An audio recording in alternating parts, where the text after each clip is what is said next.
This is Lindsay Heel. She's the owner of the recycling center in Fort St. John. How much recycling do you get in there? So last year in Fort St. John, we recycled 2,400,000 kilograms. So a lot of stuff. Wow, that's a lot of stuff. A lot of stuff. So on average, that means every day, if we were collecting recycling every day, we would collect 6,600 kilograms. Wow. So What percentage of what you receive is actual garbage? it's actual garbage, so stuff that isn't recyclable. So it depends on where the stuff is coming from.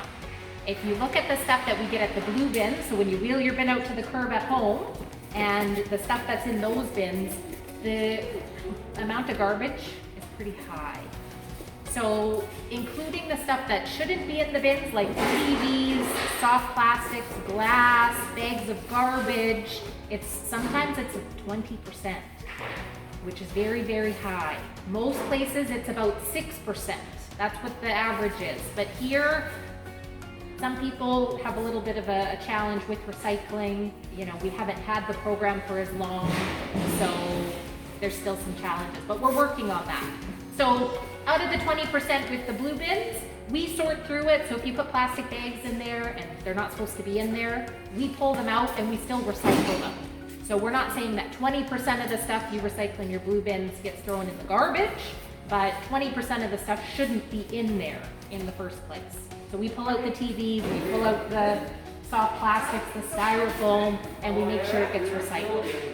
So the actual amount of garbage bags is probably closer to 6 to 8% is actual, garbage bags or stuff that is not recyclable and it's garbage.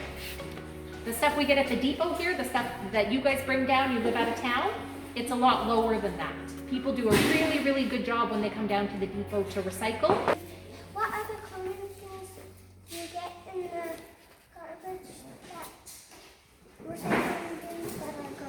that are really garbage? I would say the most common things, garden hoses, like the green garden hoses that you water your lawn with, we get a lot of those. And people think there may be some type of plastic, they're not sure, but really they're made out of rubber. So the same thing that they make tires out of. And unfortunately here we don't recycle garden hoses. So I would say that's very common. Another thing is kids' toys. So there's lots of kids' toys that are plastic, but a lot of them aren't recyclable. Some of them are, some of them aren't. So when you're not sure, you just look for the recycling symbol on the bottom with the number 1 through 7. And if it has that, then we recycle it. If it doesn't, it has to go into the garbage. We get lots of tires in the blue bin. People put whole tires and grass and yard waste like leaves and stuff. The thing that we always get is Amazon envelopes. That's a very common one. So the brown Amazon envelopes with the bubble wrap inside and the paper on the outside, those ones aren't recyclable. Those ones are just garbage because it's too hard to separate the paper from the bubble wrap. So there's some ones that are all plastic, and we take those ones at the depot in the flexible packaging bin. But any of the ones that are paper and plastic glued together, not recyclable. They just have to go into the garbage. Where does all this stuff go? Where does it all go? That is a very good question. So let's start with cardboard. So all of the cardboard boxes, we squish them into nice cubes. We put them onto a truck and they go down to Tacoma, which is just outside of Seattle in Washington. And it goes right to the cardboard box making plant. So they take our cardboard, they mix it with water and kind of turn it into a paper mache mush and turn it back into new cardboard boxes.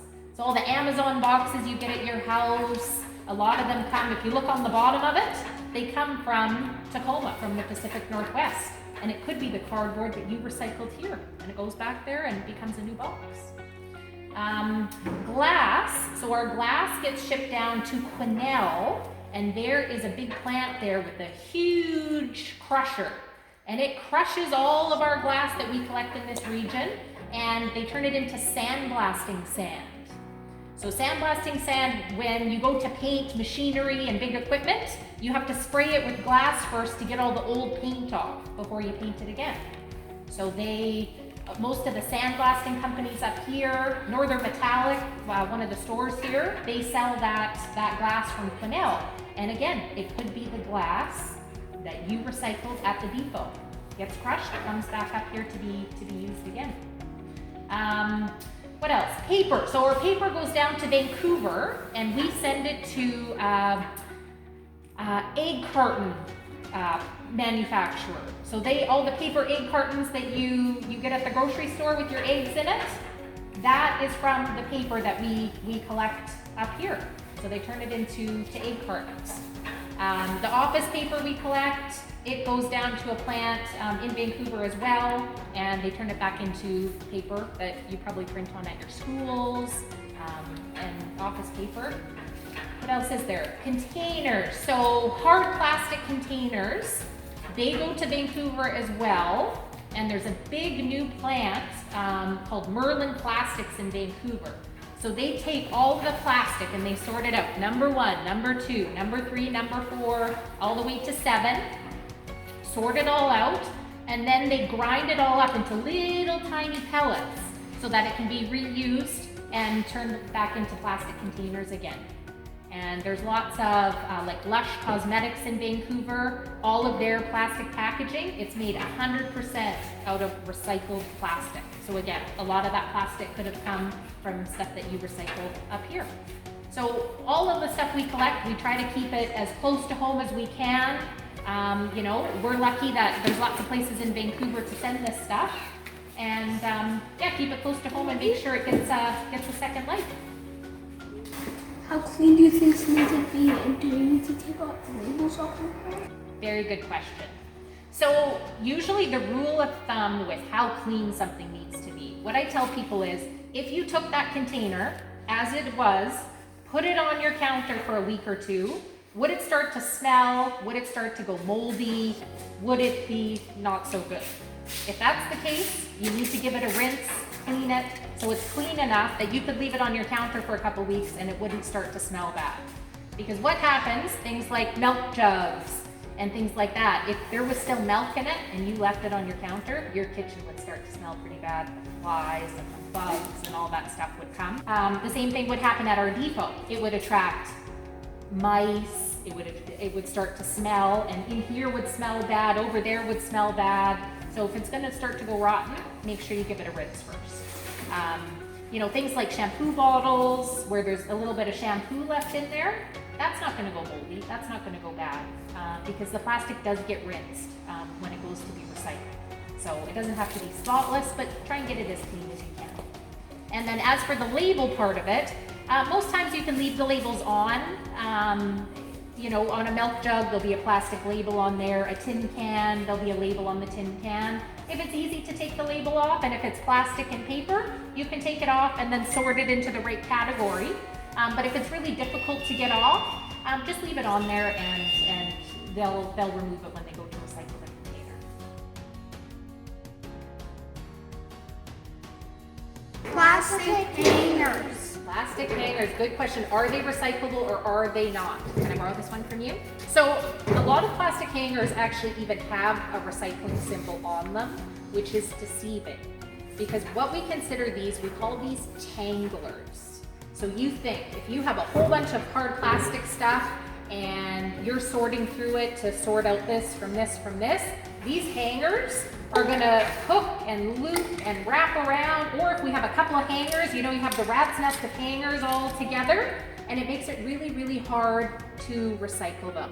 So because of that, we consider them tanglers, and we don't accept them as part of the recycling program. So if you do have them, if you go to Walmart and you buy some clothes that have hangers, you can always leave them at the customer service at Walmart, and they'll take them and hopefully reuse them again. But at the depot and the curbside blue bins at home, unfortunately, we don't accept hangers. They would be garbage. Caps and lids. Caps and lids, are they recyclable? Yes, they are recyclable. So you can either leave your lid on your plastic bottle when you go to recycle it, or you can take the lids off. It's up to you. So plastic and metal lids are recyclable, and they all go into either the containers bins at the depot here. You'll see caps and lids. There's a picture of caps and lids on the sign. Or you can put it into your blue bin if you have curbside recycling. And with your pop bottles now at the bottle depot, they used to make you take your lids off, all your pop bottles, and now you're allowed to leave them on. So when you take your water bottles and your juice bottles, you can leave all your lids on, which makes it a little bit easier to recycle. Yeah, a lot easier. Yeah. Crinkly plastic. Crinkly plastics. Okay, so let's first figure out how we can identify crinkly plastics versus soft plastics. So the way to tell is it a soft plastic? Can you stretch it? Can you poke your finger through it? Yeah. Okay, now try to do that with your crinkly plastic. Can you stretch it? No. Can you stick your finger through it? No. No. Almost. So that's how we tell the difference. So soft plastics, so plastic bags, bread bags, there's lots of different types of soft plastics. Go into the soft plastics bin. The crinkly stuff goes into our new category, flexible packaging. But both of these items have to come to the depot. So if you have a blue bin at home, no flexible packaging in the bin, no soft plastics in the bin. They both have to come down to the depot separately, and then we'll make sure they get recycled. Plastic containers with crinkly labels. If you have time, it would be great if you could take the labels off of the containers. So the containers themselves would go into the containers bins here at the depot, or you could put it in your blue bin at home if you have a curbside bin. And then the labels, because they're that crinkly kind of plastic, would go into our new category, which is flexible packaging.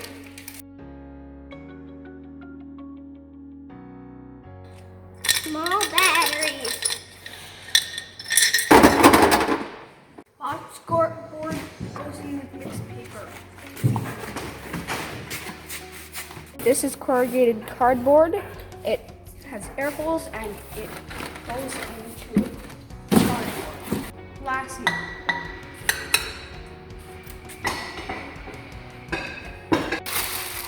Crinkly and non-stretchy plastic, separate from stretchy plastic.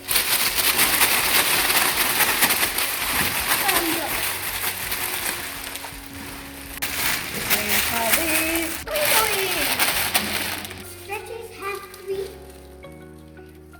separate from wrinkly. Stretchy. Stretchy. Containers like milk jugs, clamshell, Tin can.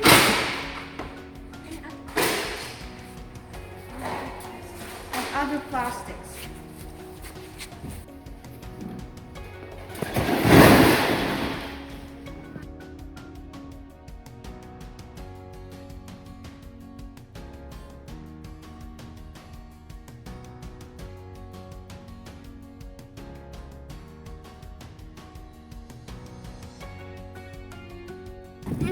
I'm riding with no hands, Daddy. Yeah. Hands up, Joel. Steep. I'm taking this corner a little bit too sharp. Thank you. Remember, don't put your garbage in the recycling, and don't put your recycling in the garbage.